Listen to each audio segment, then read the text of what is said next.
tremendo, me missa com um tremendo trabalho assim na que damas na Dakota e começar nos damas na ainda valente e trabalhador e bom mira também obra de arte com na ponte de Liberton na Dakota que não, nós somos contentes que sei, contente também para estar junto com o bairro de Dakota presente que não e uma palavra de agradecimento naturalmente na damas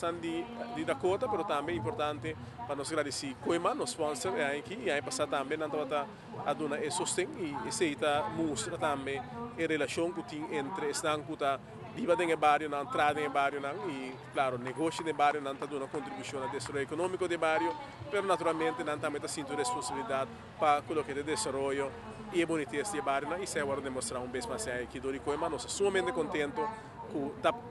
que sostém aqui e de porta presente no momento importante, sentimento de luz dentro do bairro de Dakota e assim é 13 esfera de Páscoa e fim de ano muito mais cerca de nossa comunidade também. Então, é importante que o espírito de 13 gente junto e assim conjunto e se está lograr. E sentimento de luz naturalmente algo que quem se vista que não tem valor é talvez fora de vista que dias e tem valor simbólico somente grande para sobre o mistério de luz para mover e simbolicamente o sentimento de luz está dando também claridade, está dando esperança, está dando oportunidade para mirar coisa mais pior. Eu quero justamente desenvolver com nossa conhecer não somente no nosso país, mas no mundo, é importante no momento que a gente não por único outro, no momento importante, fim de ano, mas a mim eu prefiro naturalmente para nós ter unir